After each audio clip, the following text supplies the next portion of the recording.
సూర్యాపేట జిల్లా హుజూర్ నగర్లో దారుణం చోటు చేసుకుంది. కన్నపేగే కసాయిగా మారి పసికందును ముళ్లపొదల్లో పడేసింది. తల్లి ఒడిలో జోలలాడాల్సిన పసిపాపను గుర్తు తెలియని వ్యక్తులు పొదల్లో వదిలి వెళ్లారు.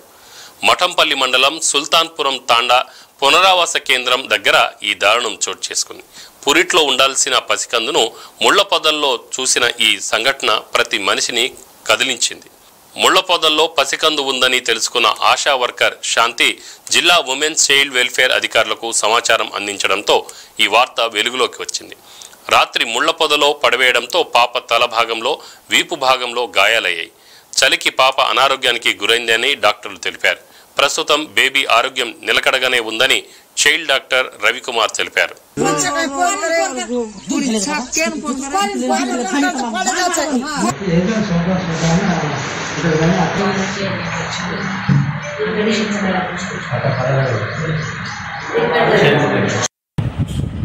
ఈరోజు ఉదయం సుమారు 7:30 ప్రాంతంలో మనకు సుల్తాన్పూర్ తండా గ్రామ పరిధిలో ఒక న్యూబోర్న్ బేబీని, ఫీమేల్ బేబీని ఐడెంటిఫై చేయడం జరిగింది. ఒక కుర్రోడు ఆ బేబీని ఐడెంటిఫై చేసి విలేజ్కి తీసుకురావడం జరిగింది. విలేజ్కి తీసుకొచ్చినాక మన ఆశా వర్కరు అలాగే అంగన్వాడీ టీచర్ వీళ్ళిద్దరూ బేబీని చూసి మన దగ్గరికి తీసుకురావడం జరిగింది, మన పిఎస్సి మఠంపల్లికి.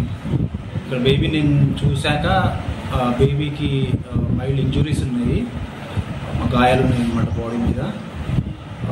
గుండె కొట్టుకోవడం కానీ శ్వాస తీసుకోవడం అంత బాగానే ఉంది. ఆ ఇంజురీస్ అవ్వడం వల్ల బేబీ కొంచెం లెథార్జిక్గా, వీక్గా ఉంది. దాంతోపాటు ఫీడింగ్ కూడా ఏం లేకపోవడం వల్ల కూడా చాలా వీక్గా ఉంది బేబీ. సో ఇక్కడ నుంచి మనం హుజూర్ నగర్ ఏరియా హాస్పిటల్లో పీడియాట్రిషియన్ దగ్గరికి రిఫర్ చేయడం జరిగింది. ఇది బేబీని మనము ఐసిడిఎస్ డిపార్ట్మెంట్ వాళ్ళకి అప్పచెప్పడం జరిగింది. ఫర్దర్గా వాళ్ళు బేబీ యొక్క కేర్ కానీ అంతా ఐసిడిఎస్ డిపార్ట్మెంట్ వాళ్ళు చూసుకుంటారు.